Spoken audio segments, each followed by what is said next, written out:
Vamos lá? Vamos ao nosso tema de hoje. Todas as coisas cooperam para o bem. Fala junto comigo. Todas as coisas cooperam para o bem. Quero ler com vocês Romanos 8, versículo 28. Texto da tradução de Almeida diz assim: sabemos que todas as coisas cooperam para o bem daqueles que amam a Deus. Vamos falar juntos o texto. Sabemos que todas as coisas cooperam para o bem daqueles que amam a Deus. Meu irmão e minha irmã, você já passou por um período difícil e de sofrimento? Com certeza já. Alguns sofrimentos na vida da gente que vêm e nós não entendemos a sua razão. Sofrimentos de doença, sofrimentos de crises econômicas, crises emocionais, quando você é traído por alguém, quando alguém desprezou você, talvez uma crise até mesmo de um desemprego, que eu preciso dizer claramente para você, não é porque seus serviços não são mais úteis para aquela empresa, que você não tem capacidade de produzir em outro lugar. Meu irmão, não se deixe se enganar, você ainda é uma pessoa dotada com dons, dotada com inteligência, vai crescer, meu irmão, não desanime, não deixe que essas coisas sufoquem você. Mas o que eu quero te mostrar, irmão e irmã, é que se você passou por crise, se você passou por momentos talvez até de derramar lágrimas, talvez você não seja tão emotivo, não derramou lágrimas, mas aquela chateação, aquela angústia por dentro, talvez uma mágoa com relação a pessoas que te feriram. O que eu te aconselho de cara, perdoe, porque o perdoar vai fazer bem é para você. Vai tirar a mágoa, que a mágoa acaba ficando como uma âncora na tua vida, te prendendo, não te deixando ir adiante. Então perdoe, libere, segue a vida. Mas eu preciso te lembrar de uma coisa. Deus não estava ausente nesse momento. Deus não estava ausente nesse momento. Eu quero te lembrar que o tempo todo Deus estava vendo tudo isso. Ele estava lá, cuidando de você. Não, eu não estou dizendo que Deus causou o fim do seu casamento. Não foi isso. Não estou dizendo que Deus fez você ser mandado embora. Não é isso. O que eu estou dizendo é que Deus tem poder para transformar essa situação para o seu bem. Como Ele faz isso? Sei lá, Ele é Deus, eu não sou. Mas Deus tem essa capacidade de transformar uma situação que para nós parece ruim, sem saída, em algo bom. Mas o caminho disso ainda é um caminho de sofrimento. O problema está como nós olhamos sofrimento. Nós somos de uma geração que nós não gostamos não somente de sofrimento, mas nós queremos resolver tudo muito rápido. É a geração do drive-thru. Você passa de um lado, faz um pedido, do outro já sai o seu pedido e está tudo rápido e tudo muito pronto. Então, não estou conseguindo dormir, toma remédio para dormir. Só que agora é difícil acordar, então toma remédio para ficar acordado. E aí nós ficamos usando drogas e vícios para que a gente possa sempre ter uma vida mais alegre. Então tomamos remédios da felicidade. O que nós estamos desprezando é que o sofrimento é algo importante. Sofrimento é algo importante. Você está de luto, chore. A pior frase que alguém pode dizer para alguém de luto é dizer: não, para com isso, que isso, que isso. Não é para com isso, é o contrário, chora mesmo, é para chorar. Você, como uma pessoa uma vez me disse, que estava passando algumas crises, alguns problemas, e ela não sabia muito o que fazer, realmente a situação dela era muito difícil. Eu disse para ela: fala com Deus. Mas fala o que você está sentindo. Pode chegar para Deus e falar que você está chateado, que você está triste, que você está até decepcionado, mas fala. Deus não vai se ofender com a sua sinceridade. Porque naquele momento é um sofrimento que você está passando, e o sofrimento é necessário. De uns anos para cá, da década de 80 para cá, no meio da igreja, foi muito pregado entre nós que sofrimento é algo do diabo e que a gente deveria evitar o sofrimento, tanto que algumas propagandas de igrejas na televisão, como são? Pare de sofrer, venha para a igreja tal, né? Então, gente, isso é um engano, porque quem disse para você que não existe sofrimento no cristianismo? Nosso Senhor morreu num objeto de tortura, que é a cruz. Na entrada do tabernáculo tinha o quê? Um altar de sacrifícios. A gente passa por sacrifício, a gente passa por sofrimento, mas a boa notícia é que aquele sofrimento vai tratar algo no nosso coração. Aquele sofrimento vai ser uma espécie de instrumento de Deus para lidar com a nossa vida, para nos levar para algo melhor. Agora, pode ser que você esteja passando por um sofrimento que veio até mesmo de Deus, mas eu falo sobre isso mais adiante. Mas muitos podem estar passando por um sofrimento que causou a si mesmo. Gente, todos nós já fizemos burrada na vida, vamos ser honestos. E quando a gente faz, a gente acaba colhendo o que plantou. É um sofrimento. Talvez você se endividou e agora está todo apertado financeiramente e podado de fazer tantas coisas.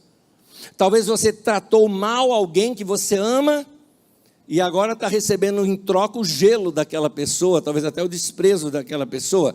Você causou situações que geraram sofrimento em você. Mesmo assim, o que eu preciso te falar é que o nosso Deus pode pegar essas situações ruins da nossa vida, que a gente mesmo se colocou nela, e transformá-la para o nosso bem. Essa é a boa notícia. Porque mesmo que você tenha errado, mesmo que você tenha até desobedecido uma orientação de Deus na sua vida, que você tenha até pecado, quero te dizer que se você um dia se entregou nas mãos do Senhor, você é a ovelha do rebanho de Deus, e foi Jesus quem disse: ninguém vai arrebatar você das minhas mãos. Em outras palavras, mesmo que você erre, você ainda está nas mãos de Deus. João capítulo 10, versículo 27 e 28, Jesus diz assim: as minhas ovelhas ouvem a minha voz, eu as conheço e elas me seguem. Eu lhes dou a vida eterna e elas jamais perecerão. Ninguém as poderá arrancar da minha mão. É interessante que Paulo apóstolo cita esta mesma verdade de uma outra maneira. Ele diz: o que é que vai, ou quem nos separará do amor de Cristo? Quem pode separar você de ser um objeto do amor de Cristo, de ser aquela pessoa a quem Ele ama? Ele falou: nem a altura, nem a profundidade, nada nesse mundo. Ele fala: nem principados, nem potestades, nem anjos, nada no tempo presente, nada no porvir, nada irá nos separar do amor de Deus que está em Cristo Jesus, o nosso Senhor. Ele não deixa de te amar porque você errou. Ele não deixa de te amar porque você não seguiu as orientações dele. Mas o que acontece é que você vai passar por um período de sofrimento, para reajuste da sua vida. A tua vida precisa ser reajustada. Na Bíblia tem um símbolo interessante, pelo profeta Jeremias, que trata a gente como um vaso nas mãos do oleiro. O oleiro não é aquele que faz óleo, tá? É o que faz vaso, né? O oleiro pega ali o vaso e começa a trabalhar aquele vaso todo bonito. No entanto, se esse vaso racha ou quebra, a única forma de restaurá-lo é fazer um vaso completamente novo daquele vaso. Ele não desprezou aquele vaso. O vaso não vai para o lixo. O vaso não é descartado, mas o vaso precisa ser completamente moído de novo. Ele vai quebrar esse vaso, ele vai moer esse vaso, o vaso vira pó, o pó vira argila novamente ali, e Ele recompõe, fazendo dali um vaso completamente novo. Quantos de vocês têm aproximadamente aí 10 ou 15 anos ou mais de igreja? Vamos lá, olha só. Vocês devem conhecer um cântico antigo que se cantava. Dizia assim: eu quero ser, Senhor amado, como um vaso nas mãos do oleiro. Lembra desse cântico? Continua então comigo. Quebra minha vida e faça de novo.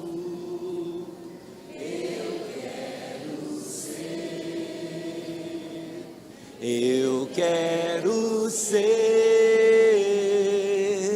um vaso novo. Que lindo, que lindo. Ó, dá licença, que lindo. Vou te dar uma notícia. Deus vai responder essa sua oração. Você pede umas coisas para Deus, Deus faz, aí você reclama. Tem um livro chamado A Patrola de Deus. Patrola é aquele tratorzão com aquela pá assim na frente. Em que Bob Mumford conta o seguinte, ele falou: eu orei assim para Deus, Deus, seria a frase desse canto, quebra a minha vida, faz algo novo na minha vida. E ele estava orando e ele teve uma visão. E nessa visão um trator vinha contra ele assim. E naquele momento ele diz assim, naquele momento eu me levantei e disse: Satanás, eu te repreendo. Aí ele olha, tinha como se fosse uma pomba dirigindo aquele trator, era o Espírito Santo. Às vezes nós achamos que algumas coisas que estão acontecendo na nossa vida é o diabo, é Deus, meu irmão. Você está nas mãos de Deus, você é ovelha do rebanho de Deus, Ele cuida de você.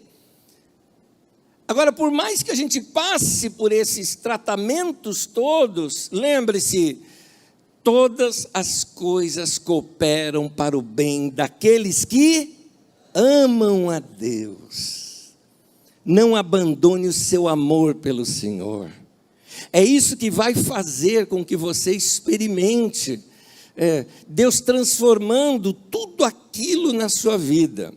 No livro de João, capítulo 15, vou ler 2 versículos, o 2 e o 8, diz assim: todo ramo que estando em mim não dá fruto, ele corta. E todo que dá fruto, ele poda, para que dê mais fruto ainda. Meu Pai é glorificado pelo fato de vocês darem muito fruto. Assim serão os meus discípulos. Note uma coisa, ele diz aqui que quem está dando fruto, ainda assim ele vai podar como uma árvore, né? Para que ainda cresça e dê muito mais fruto. Note, entre dar fruto e dar muito fruto, tem um facão no meio. Deus tem um tratamento para fazer com a minha vida e com a sua vida, para que dê mais fruto ainda. Deixa eu já ir direto ao ponto aqui com você. Uma coisa é a minha mensagem, outra é aquela que o Espírito Santo está pegando aqui da minha boca e traduzindo para o teu coração. Eu te pergunto, meu irmão, o que precisa ser cortado na tua vida para você dar mais fruto? Pensa bem, o que precisa ser cortado na tua vida? É a preguiça? É a falta de decisão? Ou seja, você tem mania de protelar tudo que você vai fazer? É isso que Deus precisa cortar? Ou seja, são coisas do seu caráter? É algum pecado de estimação? Aquele que você não quer que ninguém saiba, mas você também não quer abandonar? É alguma atitude sua que está errada e que Ele precisa cortar para você dar mais fruto ainda? 1 Pedro capítulo 4, versículo 19, diz assim: aqueles que sofrem de acordo com a vontade de Deus devem confiar a sua vida a seu fiel Criador e praticar o bem. Eu acho interessante o texto falar que aqueles que sofrem de acordo com a vontade de Deus. Alguns sofrimentos na vida da gente são necessários para tratar algumas coisas na vida da gente. Talvez o aperto financeiro que você esteja passando seja necessário para ensinar você a ser mais organizado, para ensinar você a ser mais disciplinado. É importante que você se abra para Deus realizar novas mudanças na sua vida. Queridos, se nós não aceitarmos essas mudanças na nossa vida, a gente não vai crescer. É isso que eu estou falando. Há determinadas coisas que têm que ser cortadas na vida da gente. Determinadas atitudes nossas que precisam ser cortadas na vida da gente. Vou dar alguns exemplos aqui para vocês.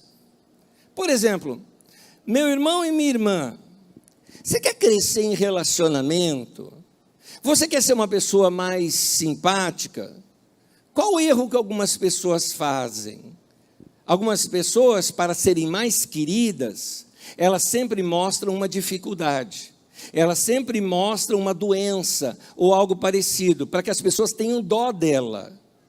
Meu irmão, não faz isso, porque você vai ficar chato. E vai ser chato conversar com você. Em outras palavras, eu tenho uma frase aqui para você, meu querido: para com mania de doença. Para. Tem gente que usa doença o tempo todo. Você não pode. Não tem gente, vamos lá, não tem gente que você se arrepende de ter perguntado para ela assim: e aí, como que você está? Não tem gente que você se arrepende de perguntar. Você fala: e aí, como é que você está? Você espera: não, tudo bem. Não, estou com uma dor aqui, eu não estou aguentando. Aí você quer abreviar: não, tudo bem, né? Mas passa, toma um remedinho, passa, faz um alongamento, vai sair. Mas daí dói do outro lado aqui, sabe? A pessoa quer chamar a tua atenção o tempo todo. Meu querido, muda. Corta isso da tua vida. Você não precisa disso para ser querido. Algumas pessoas se tornam chatas demais e acabam estragando relacionamentos. Eu me lembro uma vez, uma irmã, isso aconteceu na nossa comunidade, uma irmã na nossa comunidade, gente, desculpa o termo que eu vou falar, ou mulher chata. Eu tinha dó do marido. Aí um dia o marido não aguentou não, se encheu e caiu fora. Aí ela pegou, veio falar comigo. Me fala. Me explica. E bem assim, deixa eu não estou falando. Me fala, me explica. Por quê? Por quê? E ele não deixava eu falar. Por quê? E eu querendo falar, ela, por quê? Por quê? Me deixava falar, por quê? Porque você é chata. Ai, pastor, me magoou. Eu falei: mas você não acorda. Precisa acordar que é muito chata. Então, há determinadas atitudes no nosso coração que nós precisamos mudar. Você é mandão ou mandona demais? Como é que você é? Tem determinadas coisas que precisamos chegar assim para Deus e falar: Deus, corta isso da minha vida. Eu aceito o seu tratamento no meu coração para eu mudar isso. Meu irmão, o que precisa ser tirado da tua vida? Mulher, para de reclamar da vida, como algumas fazem hoje em dia, que fala assim: eu tenho essa vida aqui porque eu não aguento, meu marido não faz nada, não ajuda nada, nem dinheiro, não sei nem quanto que ele ganha, não é? E aqui tal, minha querida, se vira você, vai você trabalhar, ganha seu dinheiro e resolve o problema. Mas na verdade o que você precisa é chamar seu marido e falar: escuta, nós dois trabalhamos, quer trocar? Quer trocar? Que o serviço de casa não é fácil não, meu querido. Não é fácil. Eu confesso para vocês que por muitos anos na minha vida fui muito acomodado, porque eu tenho uma mulher que ela serve pra caramba, e eu era um cara acomodado. E eu só me toquei, olha, anos de casado, nós já tínhamos 2 filhos já. Eu só me toquei quando ela foi fazer uma viagem para a África, e eu fiquei sozinho com as crianças em casa. Eu descobri um monte de coisa. Uma delas foi novidade para mim, mas uma novidade imensa. Eu costumava, quando ia trocar de roupa, trocava a roupa, jogava num cesto, e depois elas apareciam no meu guarda-roupa. E não acontecia mais isso. Interessante. Na hora do almoço não tinha comida. Olha que coisa interessante. Ela não surgia do fogão. Não é? A gente vai aprendendo. E a gente vai falando assim, olha, o que eu posso fazer para dividir aqui? Mulher, conversa com teu marido. Marido, conversa com a sua mulher. Tua mulher está muito chata, bate um papo com ele e fala, querida, maneira, você está chata demais. Chega para o teu marido e fala, marido, você está muito folgado. Se a gente não tomar essas atitudes, nós vamos empurrando com a barriga, e o que vai acontecer é que probleminhas pequenos, daqui a pouco, vai virar para você um muro entre vocês dois. Então, precisamos aprender mais sobre casais que trabalham juntos. Tem um livro chamado Casais Inteligentes, não é? Então, casais inteligentes, e aí tem, por exemplo, trabalham juntos, economizam juntos, pensam juntos. E tem até uma frase minha que é: casais inteligentes oram juntos, conversam sobre tudo, fazem contas juntos, fazem planejamento juntos. É isso que faz um casal crescer. Algumas mulheres, algumas de vocês estão acomodadas. Vocês se acomodaram que o homem é o provedor do lar. Onde é que você viu isso? Isso se ensina na igreja e eu discordo. Os dois têm que prover. Os dois têm que lutar pela família. Os dois são iguais diante de Deus. Você nunca leu Paulo que fala isso aos Gálatas? De em Cristo não existe homem e mulher. São iguais diante de Cristo. Portanto, essa responsabilidade é mútua. Alguns falam o seguinte, mas Deus criou primeiro o homem e depois a mulher, num tom um pouco machista. Aí eu rebato, falo, querido, normalmente o primeiro sai com defeito, no 2.0 é que melhora. Não vai por aí que a gente perde, a gente homem, né? A gente perde. A Bíblia, por exemplo, quando criou a mulher, diz assim o texto de Gênesis, fala assim, falhei uma auxiliadora que lhe seja idônea.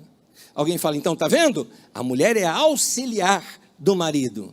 Você sabia que essa não é uma boa tradução? E eu te provo isso. A palavra ali que está traduzida como auxiliadora na língua hebraica é a palavra ezer. Essa palavra, na verdade, ela tem o sentido de socorrista, aquilo que nós chamamos de socorrista. Um profissional de socorro.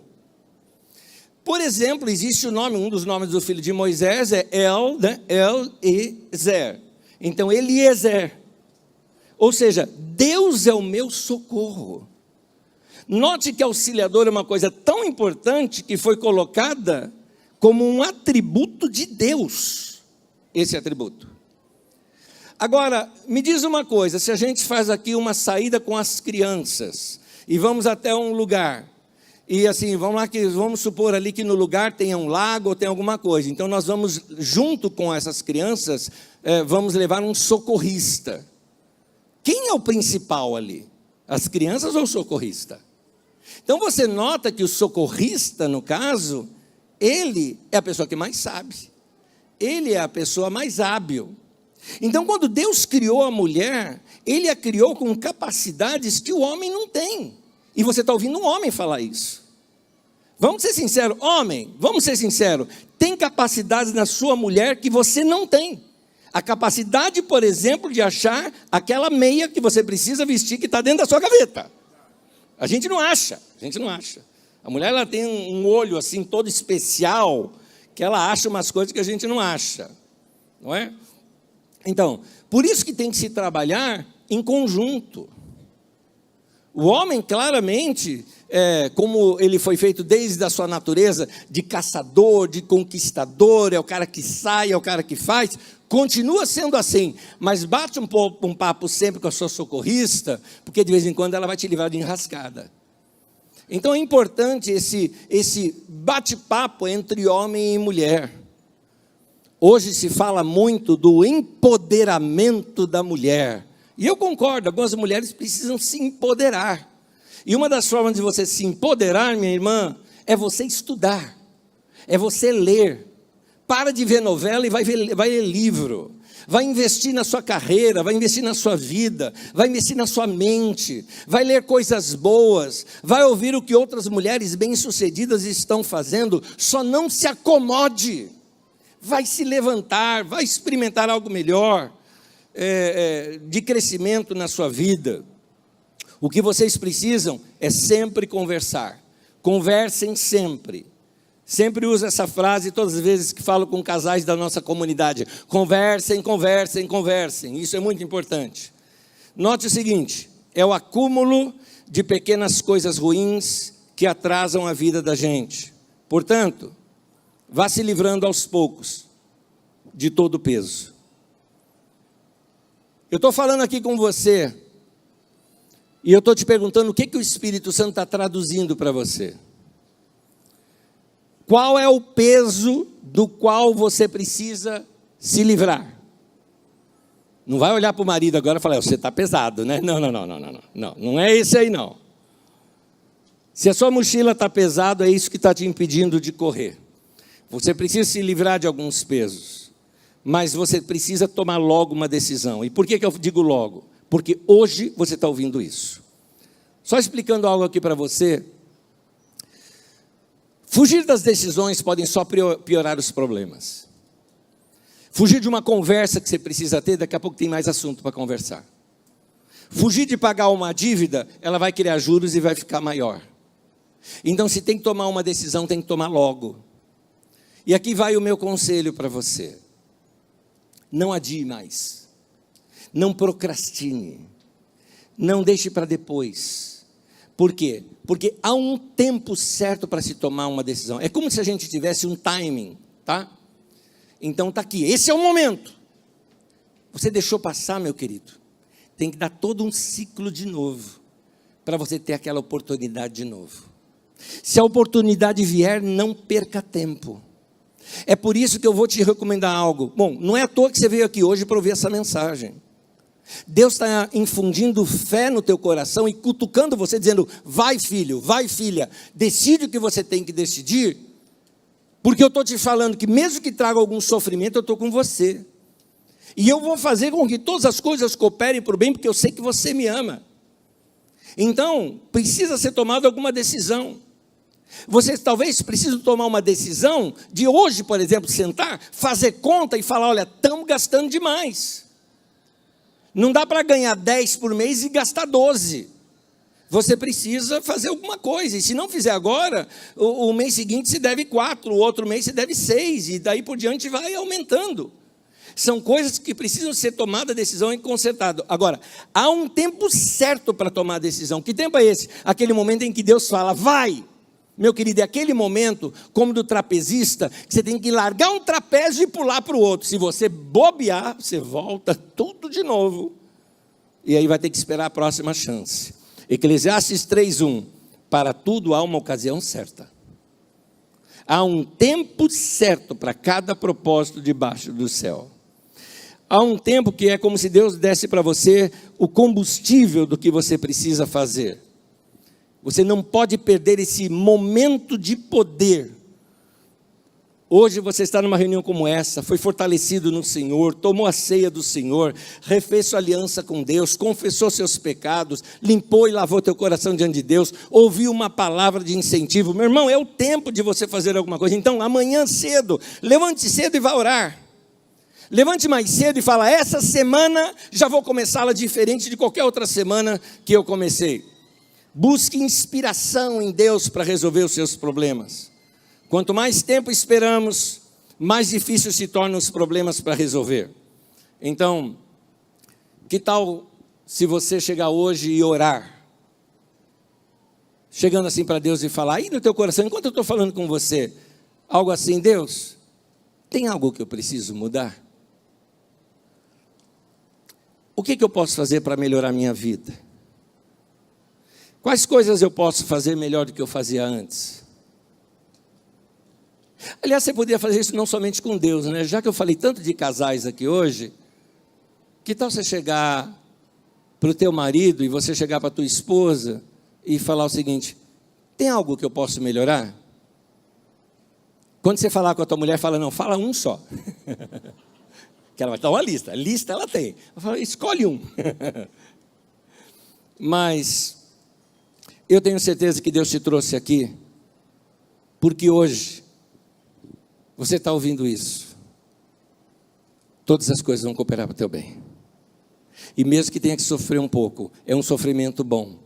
É aquele sofrimento do aperto que você faz nas suas finanças, mas para lá adiante você está tranquilo, sem dívida alguma.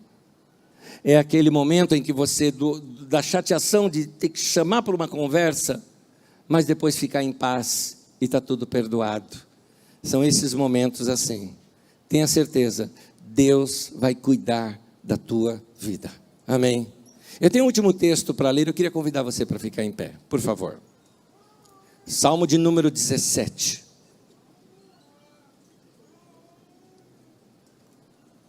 Versículo 8. O texto diz assim: protege-me como a menina dos teus olhos, esconde-me à sombra das tuas asas. Menina dos olhos é nossa íris, não é? Então, note que quando alguém chega muito perto dos seus olhos, ou faz um movimento brusco, você imediatamente se protege. E ele está falando assim: Deus, me proteja desse jeito. Cuida de mim. Ele fala: esconde-me à sombra das tuas asas. Como a mamãe galinha que pega os pintainhos e coloca debaixo dela, assim, protegendo. Como quem dizendo, para atingi-los tem que passar por cima de mim primeiro. É Deus protegendo você. É o Deus que diz o seguinte: olha, para te atingir vai ter que me atingir primeiro. Ele vai cuidar de você, meu irmão. Amém. Todas as coisas cooperam para o bem. Essa palavra de hoje é para te trazer para mais perto de Deus, principalmente sua confiança nele. Para falar: Deus, recebi tua palavra, vou tomar as decisões que eu preciso tomar. Nessa semana começa um curso novo, nessa semana vou fazer tal coisa, ou vou sofrer aqui fazendo um negócio que eu não gosto, que é conta, vou ajustar minha vida, vou pedir perdão, seja lá qual for o momento da tua vida que você esteja vivendo. Mas você pode chegar para Deus e falar: Senhor, mas nesse empreendimento, cuida de mim, não me deixa errar de novo, não me deixa pecar, não me deixa eu cometer um erro em cima do outro erro que já tinha. Cuida de mim. Tenha certeza que da mesma forma que ele ouviu aquela tua oração, vai ouvir essa aqui também. Amém? Põe tua mão no peito, quero orar com você. Eu peço apenas antes que você vasculhe o teu coração e o que é que Deus pediu para você? Qual área da sua vida você precisa mudar? Qual área precisa ser podada na tua vida para que você cresça mais ainda? Eu quero orar com você. Pai, é no nome de Jesus que eu chego diante do Senhor junto com todos os meus irmãos e te pedindo: cuida de nós, Senhor. Cuida da nossa vida, nos ajude nos nossos pensamentos. Como o Senhor disse na tua palavra, se alguém tem falta de sabedoria, pede. Estamos te pedindo sabedoria para tomar as decisões que precisamos tomar, sabendo que há um Deus nos céus que cuida de nós. É o nosso Pai querido e Pai celeste que cuida da nossa vida. Obrigado, Senhor, por tanto que o Senhor nos amou. Amém, amém, amém. Ao nosso Deus. Glória a Deus. Eu precisava, antes mesmo de pregar, eu ia fazer algo e eu me esqueci. Ia recomendar esse livro. Na verdade é um livreto, eles são apenas trechos do livro Uma Vida com Propósitos. E essa daqui é uma coletânea de algumas pregações de Rick Warren, que está escrito assim: você não está aqui por acaso. Muito bom. Se você quer meditar em algo, saber para que afinal de contas você existe, está aqui essa ajuda que esse irmão nos dá. Esse é o livro Uma Vida com Propósito, esse aqui é o pequenininho, são extratos desse livro que vale a pena ser lido. Você não está aqui por acaso, tem aqui na nossa livraria, depois você pode adquirir o seu. É importante você se alimentar com coisas boas para tomar boas decisões. Amém? Queridos, que o Senhor te abençoe. Eu queria terminar dizendo uma coisa antes de te abençoar, tá? Que a bênção sobre todos. Lembra quando no meio da mensagem nós cantamos: eu quero ser um vaso novo, quebra minha vida, faz-a de novo? E eu disse: Deus vai responder essa sua oração. Lembra disso? Pois bem, você cantou uma outra coisa agora aqui. Você cantou que Deus cuida de você. E eu vou te dizer, isso aqui é mais que uma oração, é uma declaração de fé, baseado no texto que lemos aqui das Escrituras Sagradas, que vamos estar abrigados debaixo das suas asas. Deus vai cuidar de você. Amém? Deus vai responder esse cântico na tua vida. Me permita abençoar a sua vida antes de você sair. Quero te abençoar nesse momento. Que a graça do Senhor Jesus e o amor de Deus, o nosso Pai, e a comunhão do Espírito seja com todos, nesse dia de hoje, nessa semana, de agora e para sempre. Amém.